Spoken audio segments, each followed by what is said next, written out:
Hello everyone, welcome to Dream Shiksha. I am Nikhil Pandey. आज मैं आपके बीच English language and pedagogy MCQ series का पार्ट 2 लेके आया हूँ। आज हम लैंग्वेज एंड एक्विजिशन टॉपिक पर top most important MCQ solve करेंगे। सो गाइस, अगर वीडियो पसंद आता है तो वीडियो को लाइक करें, अपने दोस्तों के साथ शेयर करें, और अगर आप इस चैनल पर पहली बार आए हैं तो चैनल को सब्सक्राइब करें।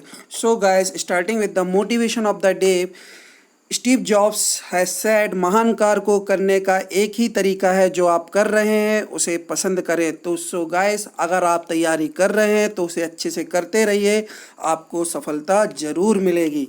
सो first question of the day, the right of children to free and compulsory education act 2009 has included all-round development of the child as one of the aim of education because। तो right of children to free and compulsory education act 2009 के हिसाब से बच्चे का संपूर्ण विकास किस उद्देश्य को दर्शाता है? तो पहला ऑप्शन है, it nurtures the physical, mental and emotional aspect of the child. Nurture का मतलब होता है पालन पोषण।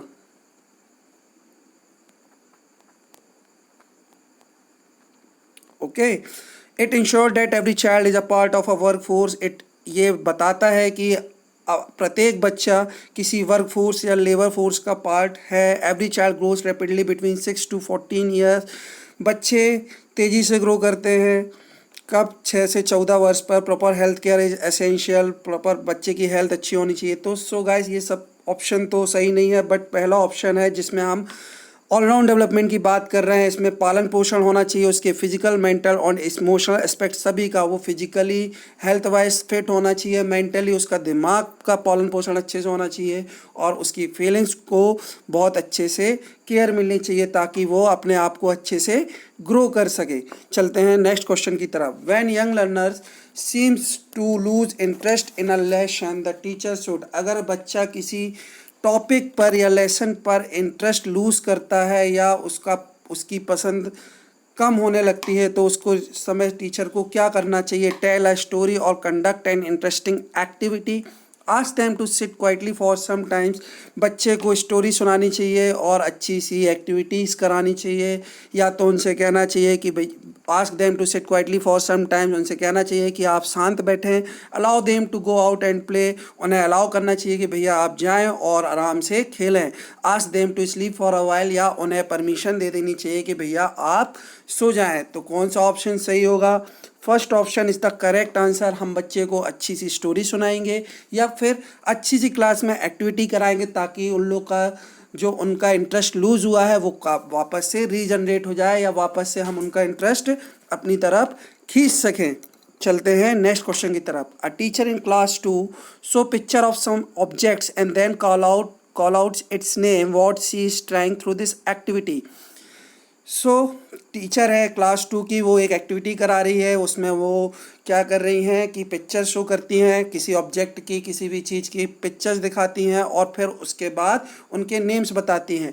तो इससे क्या, कौन सी एक्टिविटी परफॉर्म कर रही हैं, या किस टाइप की लर्निंग इसे कह सकते हैं, कैसी लर्निंग हो पा रही है। So first option, make the learning interesting for the child. इससे जो लर्निंग है उसको हम इंटरेस्टिंग बना पा रहे हैं। Help learning to acquire new vocabulary, तो इससे हम बच्चे की वोकैबुलरी अर्जन करने में, एक्वायर करने में हेल्प कर पा रहे हैं। कीपिंग द लर्नर्स बिजी, इससे हम जो बच्चे हैं उनको बिजी रख पा रहे हैं। या फोर्थ ऑप्शन है, teach the correct spelling of the word, हम बच्चे को सही स्पेलिंग सिखा रहे हैं। तो गाइस, इसमें से कोई भी ऑप्शन सही नहीं है, सिर्फ ऑप्शन 2 ही इसका सही ऑप्शन हो सकता है। Helping learner to acquire new vocabulary. So guys, अगर हम बच्चे को पिक्चर के थ्रू कोई वोकैबुलरी बताएंगे तो बच्चा इजीली ग्रैब कर पाएगा या सीख पाएगा। चलते हैं नेक्स्ट क्वेश्चन की तरफ। Which of the following will help in the best way to learn vocabulary. So कौन सा सबसे अच्छा तरीका होगा वोकैबुलरी सीखने का? तो पहला ऑप्शन है रीडिंग, दूसरा ऑप्शन है राइटिंग, लिखना, तीसरा ऑप्शन है टॉकिंग एंड रीडिंग, बोलना, और क्या कह सकते हो आप, पढ़ना, वॉचिंग मूवीज़। तो सबसे बेस्ट ऑप्शन होगा बोलना और पढ़ना। आप पढ़ें और उसको ज़्यादा से ज़्यादा अपने बोलने में यूज़ करेंगे तो आपकी वोकैबुलरी अच्छी हो जाएगी और आप इजीली क्या कर पाएंगे, लर्न कर पाएंगे। चलते हैं नेक्स्ट क्वेश्चन की तरफ। The learners children suffer from the lack of self esteem when they are. तो सेल्फ स्टीम को हिंदी में बोलते हैं, क्या बोलते हैं? व्यक्ति निष्ठा या आत्मसम्मान। तो बच्चा कब ऐसा महसूस करेगा कि उसकी व्यक्ति निष्ठा कम हो रही है या उसको सम्मान कम मिल रहा है? जब नॉट अलाउड टू ईट, एक सेकेंड, हाँ, फर्स्ट ऑप्शन है not allowed to eat what they want. उनको अलाउ ना किया जाए कि वो क्या खाना चाहते हैं, इससे उसका आत्मसम्मान या व्यक्तिनिष्ठा कम हो रही है। ऐसा तो नहीं होना चाहिए। Not able to express their feeling, उसे अपनी फीलिंग एक्सप्रेस करने का मौका नहीं मिल रहा है। या not allowed to play with friends, उसे अपने दोस्तों के साथ खेलने नहीं मिला तो उससे उसका आत्मसम्मान कम हो गया। या नन ऑफ द अबव। तो फर्स्ट और थर्ड ऑप्शन तो गलत हैं। इसका सही आंसर होगा थर्ड। अगर बच्चे को मौका नहीं मिलेगा फीलिंग एक्सप्रेस करने का, अगर बच्चे को मौका नहीं मिलेगा फीलिंग को एक्सप्रेस करने का, तो बच्चा क्या होगा? हर्ट फील करेगा या दुखी फील करेगा और उसे लगेगा कि लोग उसे निगलेक्ट कर रहे हैं। तो option second is the right answer. चलते हैं नेक्स्ट क्वेश्चन की तरफ। नेक्स्ट क्वेश्चन है विच of the following is not correctly matched. इसमें से कौन सा सही से मैच नहीं हो रहा है? BF स्किनर, तो एक पर्सन है, उनकी द्वारा दी गई थ्योरी है, तो आपको बताना है किस थ्योरी को किस पर्सन ने दिया है। BF स्किनर ने थ्योरी ऑफ ऑपरेंट कंडीशनिंग की बात करते हैं। ठीक है, चलते हैं इयान पल्लव किसकी बात करते हैं? थ्योरी ऑफ क्लासिकल कंडीशनिंग की बात करते हैं। और चॉम्स्की जी किसकी बात करते हैं? लैंग्वेज लर्निंग डिवाइस की बात करते हैं या लैंग्वेज एक्विजिशन डिवाइस की बात करते हैं। तो एक ही ऑप्शन है जो करेक्टली मैच कर रहा है, बाकी ऑप्शन करेक्टली मैच नहीं कर रहे हैं। तो आंसर क्या होगा? फर्स्ट और थर्ड जो है करेक्टली मैच नहीं कर रहे हैं, तो आंसर क्या होगा? First and third. चलते हैं नेक्स्ट क्वेश्चन की तरफ।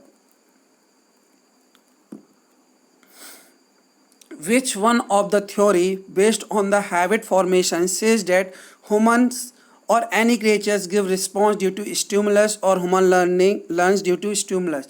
तो एक थ्योरी है जो कि हैबिट फॉर्मेशन के ऊपर है, जिसमें ह्यूमन्स और एनी कोई भी क्रिएचर हो सकता है, या क्रिएचर यानी कि कोई भी एनिमल्स हो सकते हैं, मैमल्स हो सकते हैं, तो वो कैसे रिस्पॉन्स करते हैं, है ना।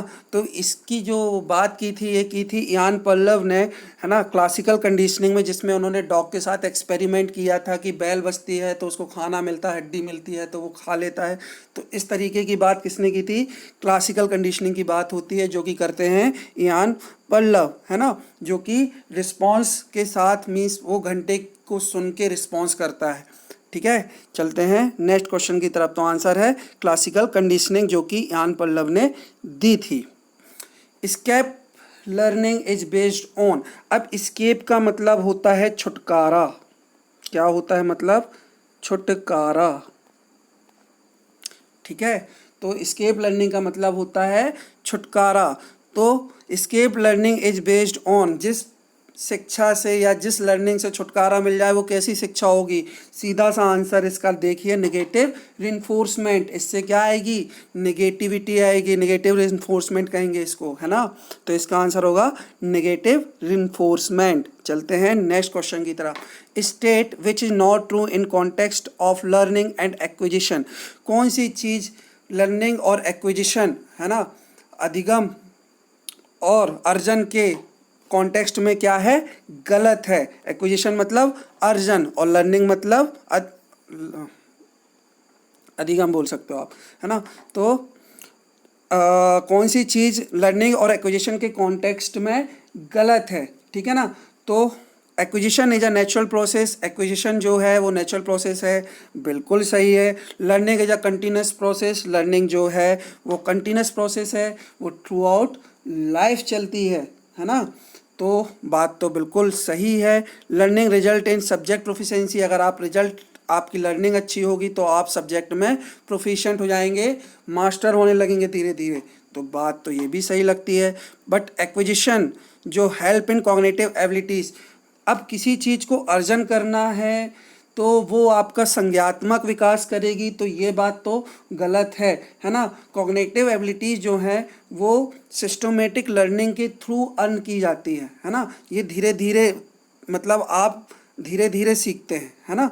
तो ये ऑप्शन क्या होगा आपका गलत। Acquisition help in cognitive abilities, ये जो अर्जन करके आप अर्जित कर लेंगे ऐसा नहीं है, इसको आप क्या करेंगे धीरे धीरे सिस्टमेटिकली लर्न करेंगे, तब आपकी कॉग्निटिव एबिलिटीज़ अच्छी होगी या संज्ञात्मक विकास अच्छा होगा। तो क्वेश्चन के हिसाब से तो फोर्थ ऑप्शन सही है ना, और बाकी सारे ऑप्शन गलत हैं, है ना।